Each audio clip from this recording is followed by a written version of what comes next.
Okay, welcome everybody. Welcome to the Rojan Library. Glad to see the number of people here, both in person and online. I'm just going to turn it over to Maureen McNeil. Interested to hear about her current book, Anna Magdalena, which we'll be talking about today, and also her forthcoming books, which are part of the trilogy, of which this is, I guess, the middle one.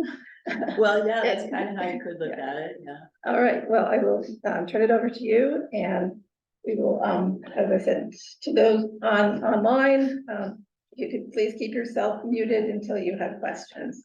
Then we won't have background noise. We are recording this, so we will post it on our website later this week.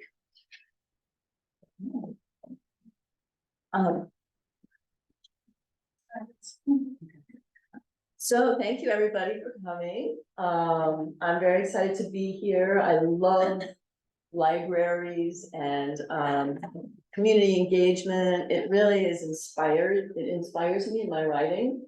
And and it's not just the great people you meet and the places you go, but also the history of where you live comes up when you get involved in the community. The old Dutch slave culture and the Lenape Indians and the Utopians that settled here and created communities. So I want to tell you a little bit about, just to further that thought, in the 1970s, I lived in Olympia, Washington. It was a very conservative community, and there was a new college that was called the Hippie College.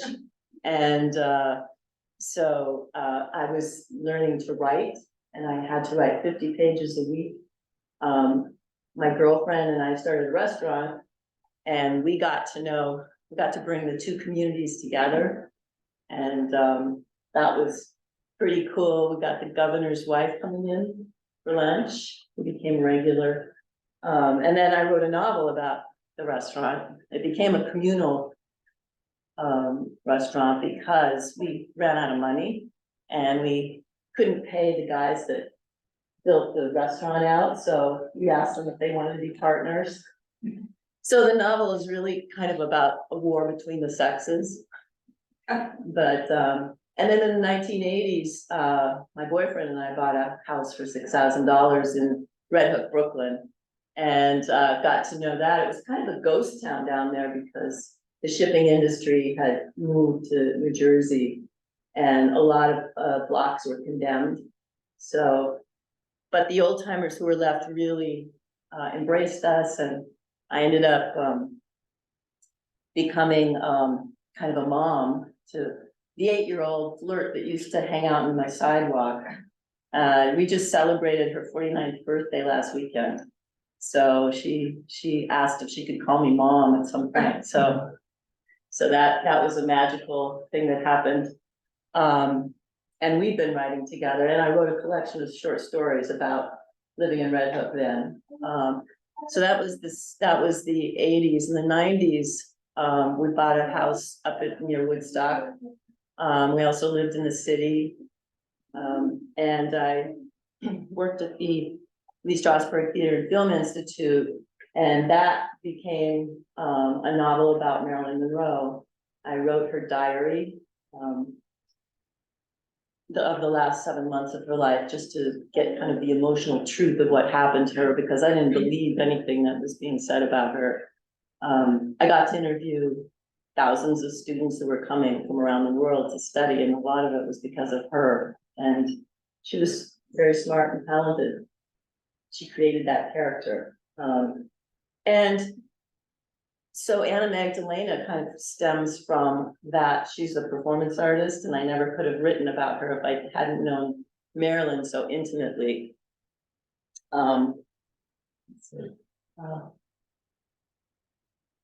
But I want to tell you a little bit about how I became a writer, because it's not the traditional path. It really started in kindergarten when my teacher read a book about the dinosaurs, and I learned all about death and extinction. And I suddenly, for some reason, I became so curious and I wanted to be part of it. I kind of understood this timeline and I was somewhere on it. And so I was really curious. I wanted to learn to read. So my sister used to play school teacher with all the neighborhood kids. So she sat me down and taught me to read and write for real. And she, for real, became a school teacher later. But, and then I went to elementary school and it was all, there were 50 kids in my first grade class. And it was all about folding my hands, lining up and keeping my mouth shut. And, but I had to go to church before because we were on the early bus and it was kind of how we got babysat. And so I did a lot of looking at the stained glass windows and the sad, mournful sculptures and, you know, basically the art, the holy cards that I collected and created stories in my head. And when I was 12, my brother said to me, I'm so sick of my pious little sister. Don't you understand God didn't write the Bible, people wrote it? And it was this other wonderful wake up call. And I said, so I'm gonna be a writer. And then I told my mother a few years later that I was gonna be a writer. I am a writer, I'm already writing. And she got me a mentor. One of her college roommates owed her money and so she forgave the debt. And I met with her for almost 20 years, way past what she had to do, but you know, she helped me publish my first poem and my first reading at University of Washington. So anyway, that's kind of how I became a writer, by going to these wonderful communities and being inspired by them. Anna Magdalena started out as a short story, and I was workshopping it at NYU, and somebody said, I would love to see what happens to Reed when if he could come to New York, because it was a story that took place on the West Coast. So I got excited thinking about, well, what would happen to him if he came to New York? It was kind of like my journey from the West Coast coming to New York. And so that turned into this novel. So I'm going to read chapter 1. And I think I don't have to explain too much, except Anna Magdalena is called AM in a lot of it. Oh, I do have to get some glasses. Second.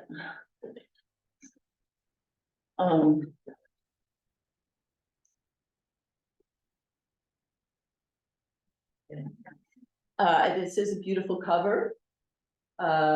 This is a photo by Sergio Pertal, and it's designed by a friend of mine, Melanie Roberts. Let's see, what else can I say about it? Oh, yeah, when I was trying to sell this, find a publisher, I heard about this publishing company on NPR, no, on WAMC. And it was this author who was published by this company. And so I wrote the publisher a letter and we negotiated back and forth because I didn't like certain things, and she offered me a 3-book contract. So this is book number 1 in January 15th. Tinker Street is coming out, and that's Anna Magdalena called Maggie, growing up in Woodstock in a communal house. It's the makings of a performance artist. And then the third one is Clover Reach, and that's going to be flower kind of community. It's fiction, but could be a utopia. We'll see how it turns out. It's a utopia or a dystopia. Okay. 1. As the plane banked over New York City, Reed opened the window shade and got his first glimpse of Manhattan. Skyscrapers saluted the dawn in pointed rows of gold. Even the Atlantic Ocean's undulating surface appeared gold-leafed as the plane circled back toward JFK Airport. Below, the Long Island beaches looked so much like Willapa. Reed remembered how for a whole year, Anna Magdalena rolled out of his reach like a log in the surf every time he tried to kiss her. The cab stopped in front of a gray, frostbitten 4-story warehouse on a triangular piece of land surrounded by a wire fence woven with dead vines. Not wanting to get killed, fearful that he was in the wrong borough, he refused to get out. The driver pointed to his GPS and grabbed Reed by the armpits. Only then did Reed notice a thin copper pipe draping a red cloth like a big red wound above the door, roughly painted with Anna Magdalena's initials. He apologized and pressed an extra 20 into the driver's palm. The key was hidden in the drain pipe as promised, and opening the metal gray door, grit and cobwebs covered all but a narrow path through the desks and cabinets shoved together in piles. A yellow envelope with his name leaned against the rubble. It contained a pictogram of male body parts cut from magazines taped in rows, titled, "What I Love About Reading." Below this was her familiar block print. She wrote, "Enter the door marked restroom." And there she was in a sleeping bag on a green couch in a green tiled bathroom with 3 toilets, 3 mirrors, and 3 sinks. As Reed undressed, he noticed the drawing on the open concrete shower stall. The Empire State Building leaned toward the Statue of Liberty. In a cartoon bubble, it said, "Come on, light my fire." Liberty was drawn like an exhausted Virgin Mary in heavy drapery, juggling a book and a torch. She said, "I want updating, not a date." This should have clued Reed into his next discovery. AM's jet black bumble of hair was buzzed to the kind of cut his father gave him, sitting on the kitchen table at age 5. Nothing remained but a Tintin tuft of fluff over her forehead. As he maneuvered his cold feet into her sleeping bag, he worried. How would he save her if she tried to fly like Pegasus across the Atlantic? Only luck had kept them from drowning in the deadly Japanese current that swept down from the Aleutians along the Washington coast. His feet had landed on a sandbar, and knotting her thick, unleashed hair in his fist, they had scrambled to shore. He should have been forewarned that the black curls of her pubic were shaved too, and the new sharp angle of her hip alarmed him. In her favor, she still had 2 small breasts, 2 dark almond-shaped eyes, 1 sea lion nose, 10 fingers, and 10 toes. Sex was rehabilitating, therapeutic, restorative, and when they rolled over onto their backs, she offered him the secret fact regarding her disappearance. It was a certified letter from Honey Dearborn's attorney. She left me a building in her will. I had to claim it in person, but before telling you, I needed to know if it was real. This is it, Reedy. This warehouse is ours. Honey must have skyrocketed the value of your art, he said. Yeah, but remember, she said, I was her last link to Frank, her only son, and she was dying of cancer. With Frank gone, she gave everything away. Reedy could hardly believe the strange scenario. It was so far-fetched. Frank Dearborn was his eccentric neighbor in Willapa, and they only met his mother, Honey, after Frank died. Now Honey was dead and had left this building to AM. More implausible, Reedy thought, was that AM needed him. There was work to do, a place to live, a building to renovate, a permanent performance space. AM's gallerist, Vivian Boo, already had a benefactor's ears about funding for the necessary renovations. After a cold morning shower, Reed found her note taped to the door. Meet at sundown, 115 Central Park West from 72nd Street, apartment 6B. He found his way to the subway, got off at Union Square, bought a cup of coffee. Sitting beneath the statue of Gandhi, he watched a great swirl of commotion. the patter of dogs looping around the dog run, New York City Parks Department workers bent in slow Tai Chi, the creaky Tin Man walk of middle-aged heroin addicts and their sorry sad eyes, preschoolers hand in hand dressed in oversized orange t-shirts, tall bronze models walking like jaguars, toe forward, shoulders back, rotating hips with each step, and their neatly unshaved equivalents dressed in business suits with suave, wet-looking hair swooped off their foreheads.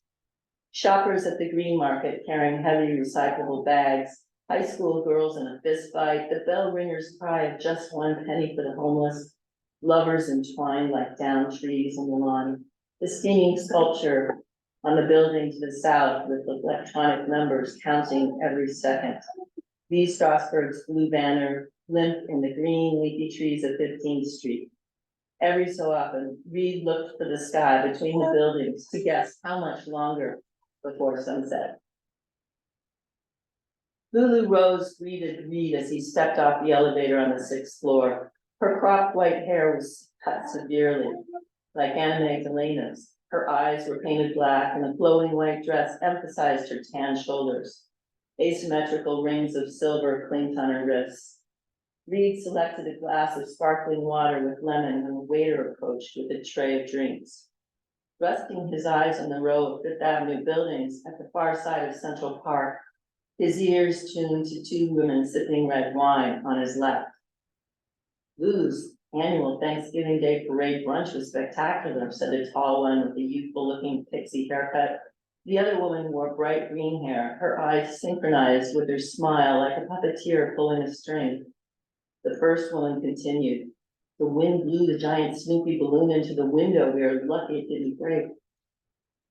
Feeling out of place, in cowboy boots, still dusty from his farm, a dull sports coat, hair bushy on top and long on his neck, Reed sauntered into the living room. He was taken by an oversized black and white photograph of a birch tree, its ancient, herbaceous limbs carved with love notes and initials, inside hearts pierced by arrows.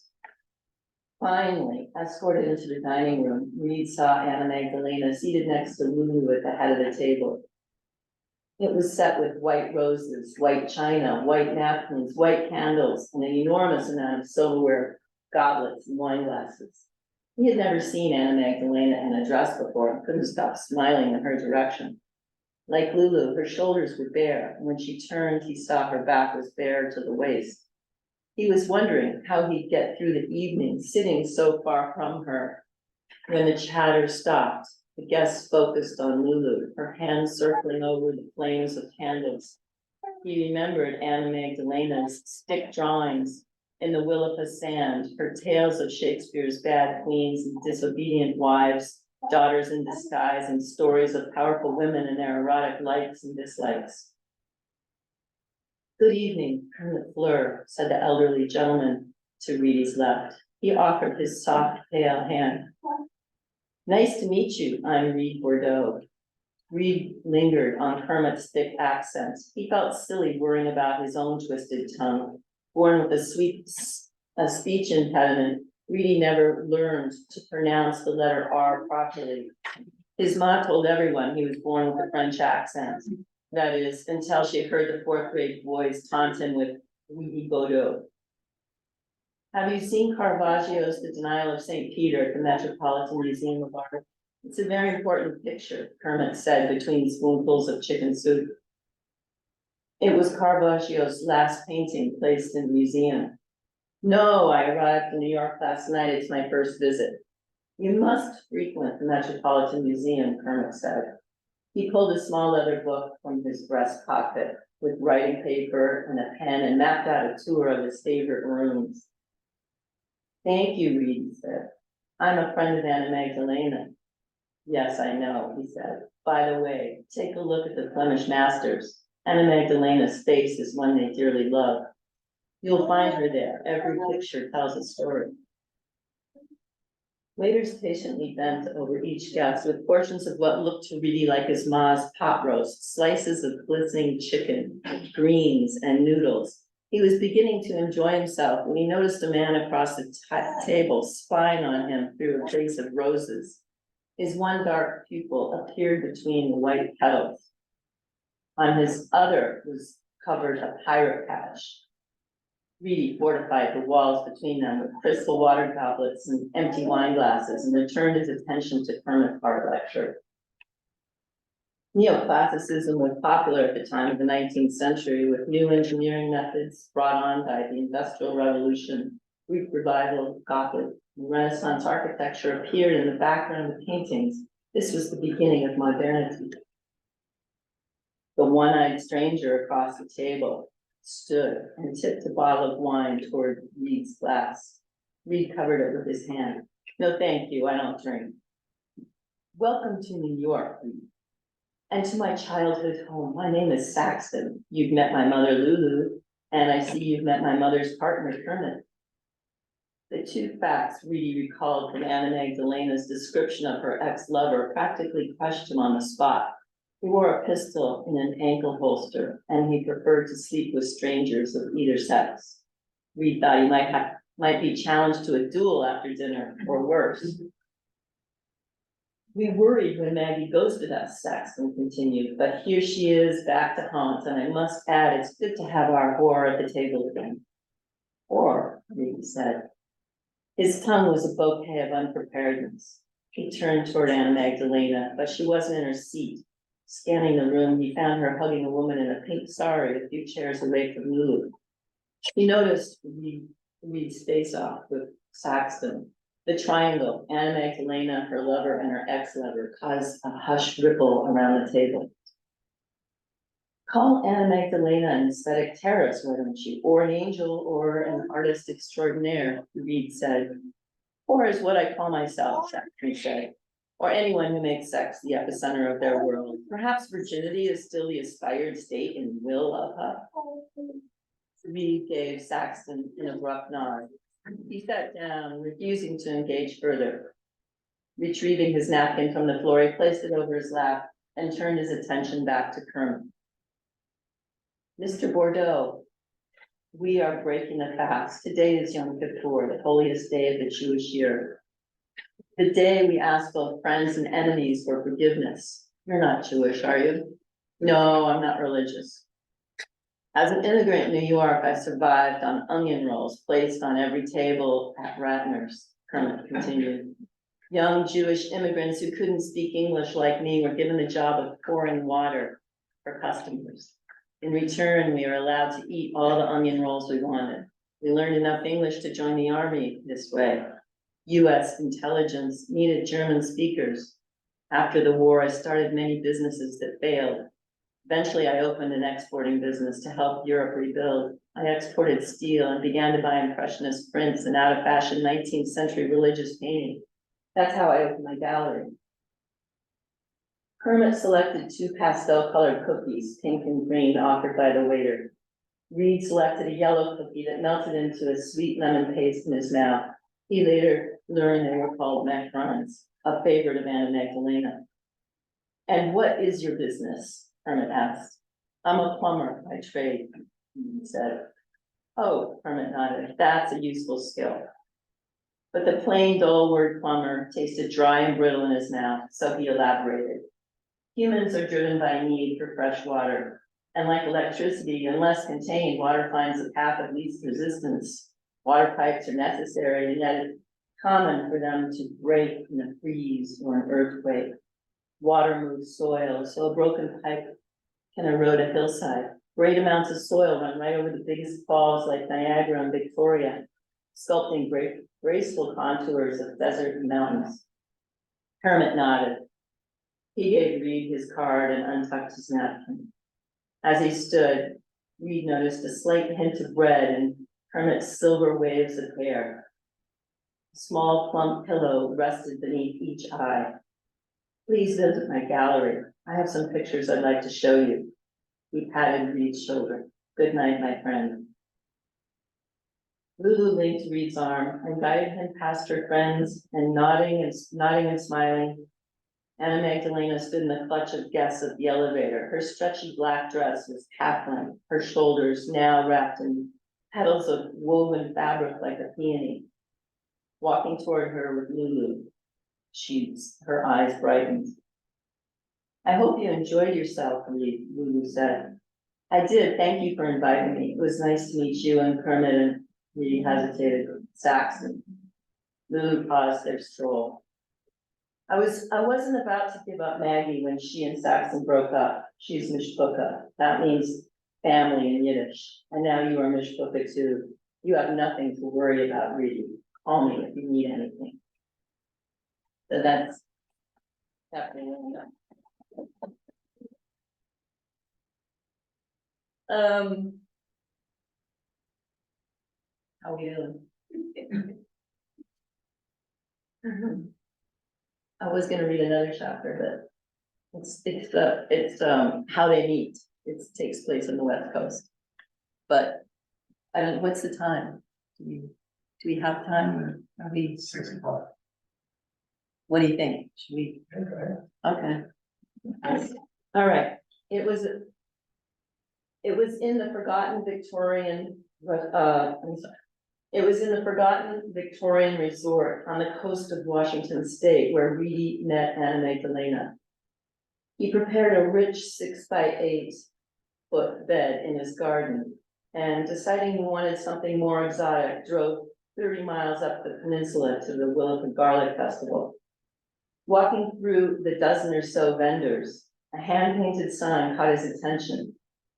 Trophies, portraits of wild and domestic creatures. Locals hovered, reluctant to approach the papier-mâché animal heads, as the woman behind the counter was a stranger.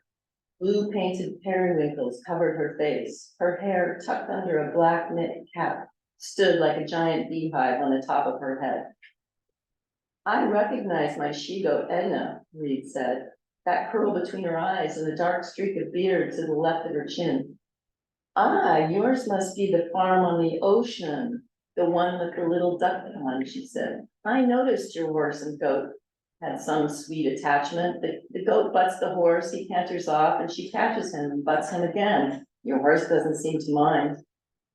The woman offered him her black gloved hand. Hi, I'm Anna Magdalena.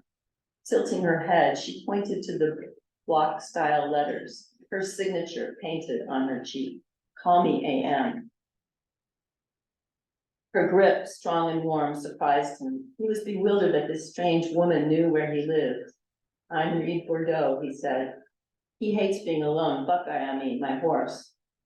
AM spun the life-size goat head in one hand and offered it to him.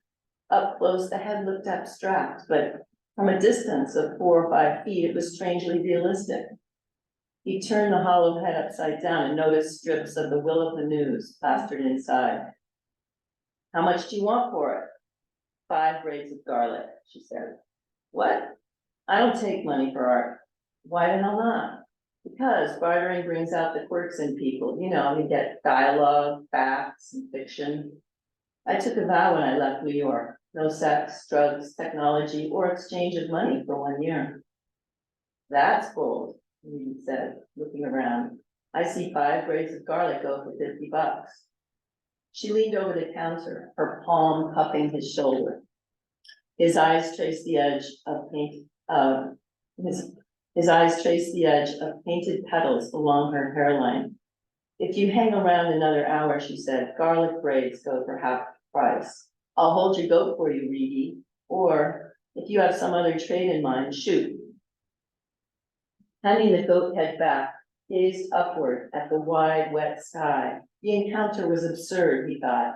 But after circling the festival tables, he purchased a bowl of ice cream and found himself wandering back to her booth. He set the bowl and spoon on her counter. It's garlic vanilla, he said, and laughed, his mouth puckering. As she lulled the first cold bite from side to side in her mouth, he decided she was beautiful, a cross between an owl and a sea otter. She was his height but slight, with eyes that were half opened, and her nose was just a little bump with 2 dark teardrop nostrils. If he didn't act now, he suspected that he would dwell on her periwinkle face all week long at the Seattle Pipe Fitting Company. I've got some organic garlic from my farm. I'll bring you some by tomorrow. Okay, she said. Take the trophy with you. My studio is the old gas station next to the Willapa store on the bay. Her garage was heated with a wood stove. A makeshift work table of plywood and sawhorses was covered with neatly arranged jars and tins full of pencils and brushes, and a large paper tiled at one end. Behind the table was a closed door labeled toilet. The other half-open door led to an itty-bitty office that served as her living quarters. A single bed, a hot plate poised on top of a half refrigerator, and a space heater. Reed set his box of dried garlic on the studio floor, and she turned the electric dial on the hot plate to boil a pot of water. He watched as she placed fresh mint into 2 cups. Her unpainted face was wide and smooth, and her chin delicate as a quail egg. She poured the hot water into the cups, and they took their tea through a bit of woods to a damp, mossy log at the edge of Willapa Bay. Reed noticed an oysterman in yellow reindeer maneuvering a small barge with a pole off in the distance. This palette of horizontal grays has no distinction between water, earth, and sky, she said. It's the embodiment of Einstein's thought, the past, present, and future as one.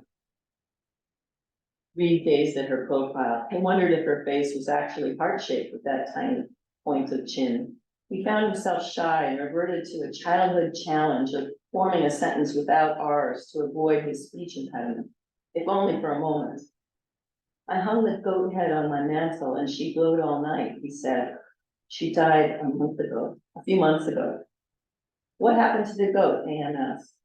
Reed smiled at her question. It was a fluke that she also constructed her sentence without R's, or did she notice his game? Sheriff Fox blamed my neighbor, Frank Dearborn, but it must have been my fault. I found tufts of her hair tangled in an old wire fencing I left in her pasture. She probably died of dehydration. What did you paint her with? I mix my own paints, A.M. said, sometimes substituting ingredients such as horse piss and spider webs when I don't have them. Maybe phosphorus from the Willapa Bay made it glow in the dark. Well, I have a barn full of spider webs and a horse full of piss if you need any. Thank you, Reedy. What are you doing in Willapa? He asked. I'm planning my next session, my next season. I'm a performance artist, technically an aesthetic terrorist. Terrorist, he said, staring out at the sky. Nobody dies, I hope. No, it's a movement, A.M. replied. It refers to the process of making art, destroying outmoded ideas. It was ebb tide. The waters of the Pacific poured into the bay through a deep channel, quickly covering the mudflats. I've taken a vow too, Reed said. I'm married to Sergeant Becky Smith. It's sad to admit, but the marriage is failing. How's that? She decided to make a career in the Army. I told her from the beginning I could never live that life. She's doing basic training in Fort Jackson, South Carolina, as we speak. Reedy waited for her response, but none came. Anna Magdalena stared out at Einstein's picture. He could see it now, a picture not of human time, but universal time, or not even time, he decided, but movement or music. A.M. stood, stepping out of her sweatpants and sneakers, pulled her sweatshirt over her head, and sashayed into the water. As her bare ass set like gibbous moves into the bay, he tore off his clothes and splashed into the cold water after her, mud clouding his feet, grass slicing his legs. She dove, porpoise-like, up and down in the shallow water. He walked behind her until finally she turned toward the shore. Like his tongue never at home in his mouth, he never learned to swim. The following Saturday, they rode Buckeye, bareback, to the Pacific. Slipping through the pasture gate into the dunes, a black bear ambled inland among the stubby dark pines. It was an unusual sighting. Weather was upon them. Buckeye dropped sharply down the last dune to the Pacific, and a sheet of hail bit their faces. Get under my jacket, Reed said. But A.M. crawled under his shirt and pressed her cheek against his back and her teeth against his skin, and her fingers plunged his ribs. Egging Buckeye on, Reed yodeled into the hail. A.M. yipped and squealed. By the time they arrived at the rocks below the North Head Lighthouse, She was moaning, her body limp as she slid off Buckeye. Reed tethered the horse at the edge of the woods, and they hunkered under a tarp tied between some stakes left by previous beachcombers.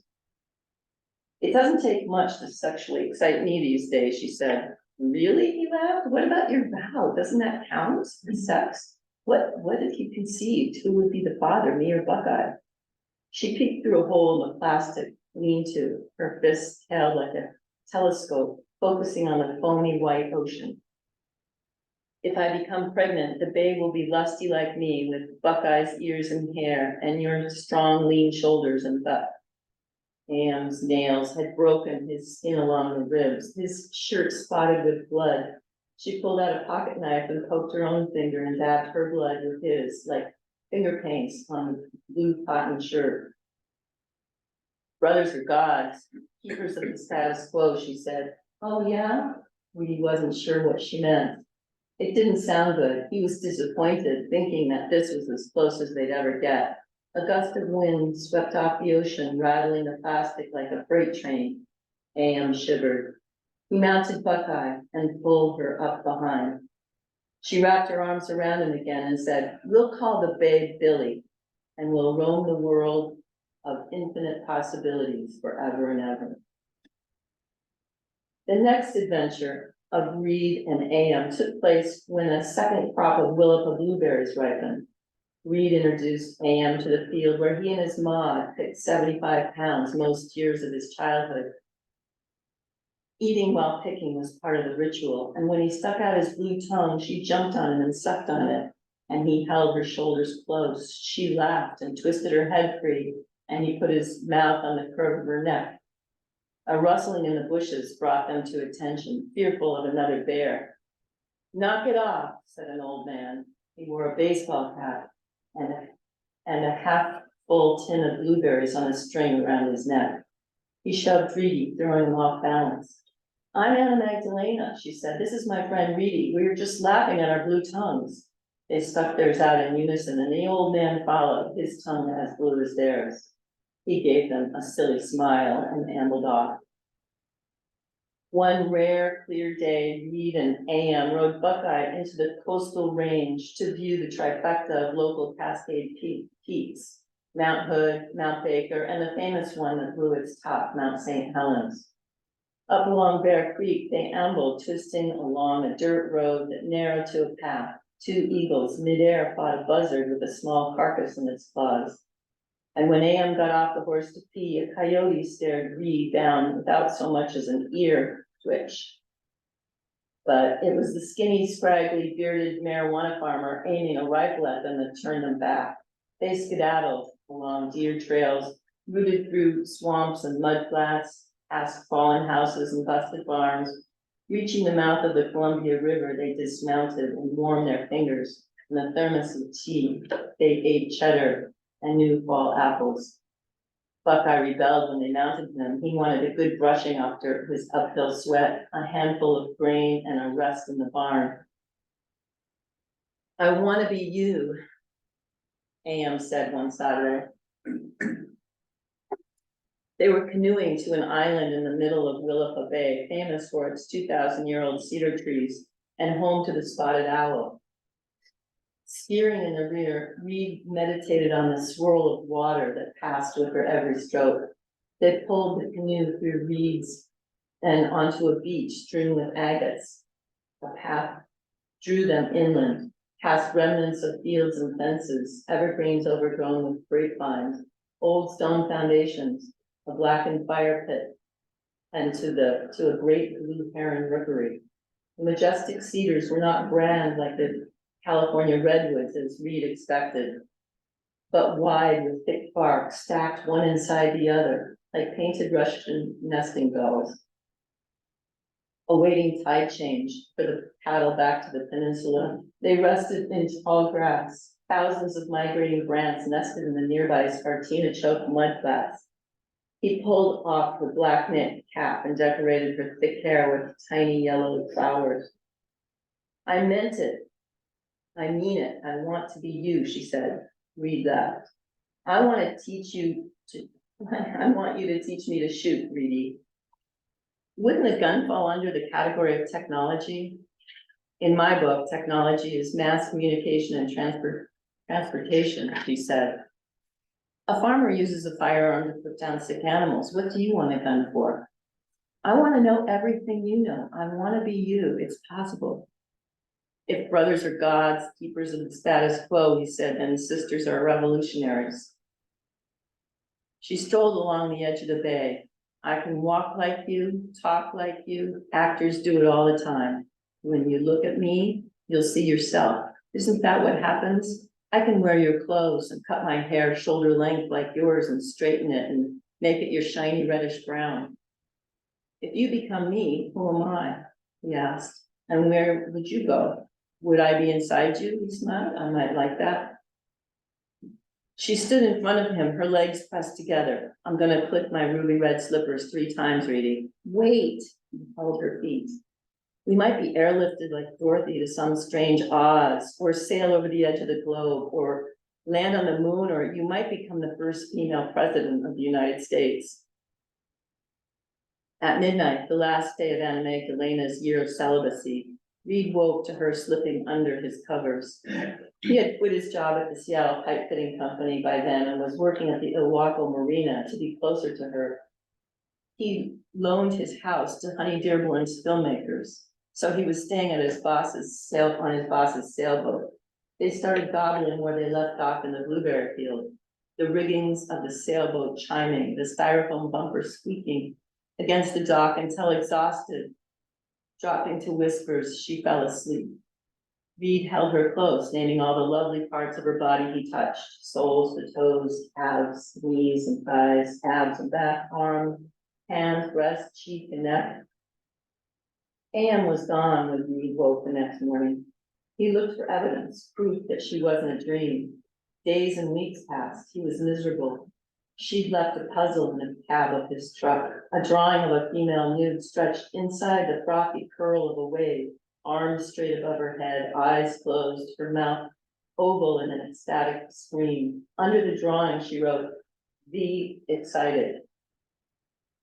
Instead of calling Sheriff Fox for a search party, he rode Buckeye up and down the beach as they had for a year of Saturdays.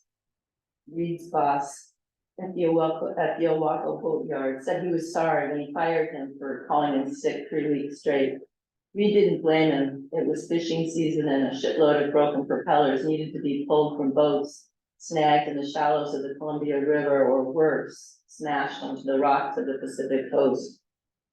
514 hours after she disappeared at 2 a.m. Pacific Standard Time, his cell rang. "Reedy," she whispered into the phone. "I'm in New York, 1220 Front Street, a warehouse in Queens. Fly to JFK Airport and take a cab.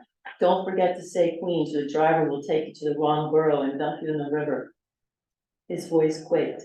"I'll say, take me to Queen Anna Magdalena. Hurry up and don't be late." He threw back the covers and sat in the dark of his Willica farmhouse 3,000 miles away. "Why'd you leave like that, Anne?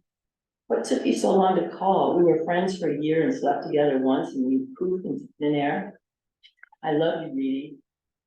She'd never said anything close to that before. The pain of the last 3 weeks drained down through his legs and out his feet. "I love you too, Anna Magdalena Pierce, but you can't disappear on me. My life has been a mess since you left. I'll book a flight, but if New York doesn't work out, sweet, this trip will be our grand finale. No proof, I promise." Thank you for coming. I know it's a lot to take in.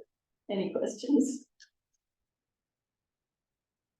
I like how you reverse chapters 1 and 2. Oh, I know, yeah. I'm good, I'm glad, because it makes it a little harder for the reader probably to get started, but. No. Would it be fair to say that he was in love with her and she was not in love with him, but was in love with everybody? She kind of is in the air, yeah. Maybe that's a good way to say it. And why did he get off at Union Square if he was going to 72nd Street? Oh, because he had the day to waste. He had, you know, he couldn't go there till sunset. So he saw a lot happening there.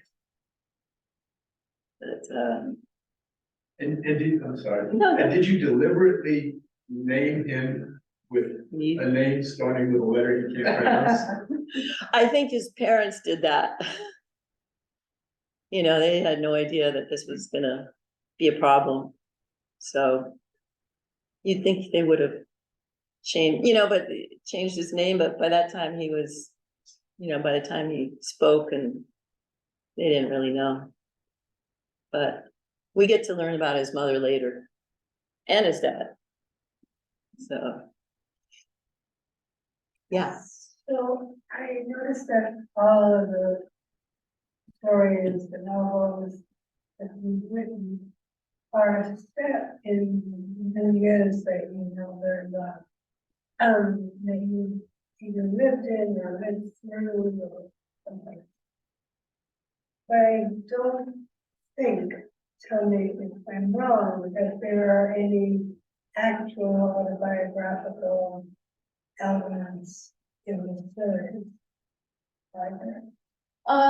Well, if there are, they're fictionalized, you know. I mean, I think writers do use what they know, what they observe, what they see. And, you know, I don't just put my real life in there. It's not my life. That's clear. But it is why I like being engaged in community, because you get to know a community, and that's what writers do. They create a community. You know, so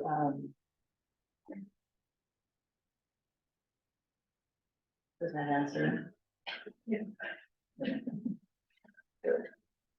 We're interrupting your questions to give a hug. Oh, okay. Yeah, wonderful, thank you. So, anyway, it was nice to look up and see your smiling faces as I was reading, so it's always a good sign. Always. Yeah. And then with the next book, we get to see Anna Magdalena as a girl, you know, develop. Well, she starts out at age 14, turns 15, like right at the beginning. So it goes till she's around 20 at the end. Just see how a performance artist's life evolves at a young age. And Woodstock has that magic, so she kind of absorbs that magic and takes it with her wherever she goes. Do you know why you chose performance art as their art? Yeah, you know, I mean, Marina Abramovic is always been, she's up here. She was, when I found that out, I was intrigued by her. But I think it's really more Marilyn Monroe, Yeah. because she was quite a performer, and you know, she developed that character. You know, that wasn't who she was. You know, she used all her senses, memories, emotion, and imagination, obviously, and that's her. And she knew herself well. I think because I do believe that we're all performing. We are performers, you know, and we do get to create our own lives and our own character. And that's, you know, something that's really wonderful. I think people get caught up in their identity too much and feel like they have to be something or other. And I don't believe that. I think that you need to be who you are. And I think Marilyn knew very well who she was. She knew her talent. She studied her face in the mirror. She went to the zoos to study animals to see how they moved. And I mean, she does amazing things with her, just the expression in her face. So it's always moving if you look at her closely. You know, very expressive. So I think I had fun writing it's funny because the stories I write sometimes makes me want to do what they're doing. You know, it's things I don't do, but I end up wanting to learn how to dance or learn how to sing or learn how to play the piano, because we really don't need to stop learning those things. Another question? Anybody a performance artist here? Nancy, are you a performance artist? No, when I was very young. Oh,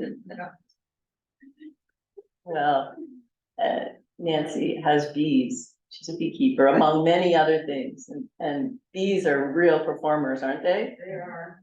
They're incredible dancers too. Any questions, Wendy?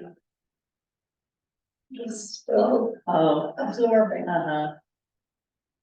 It seems to me that putting all those things that you just mentioned that you would have liked to really does make it all better.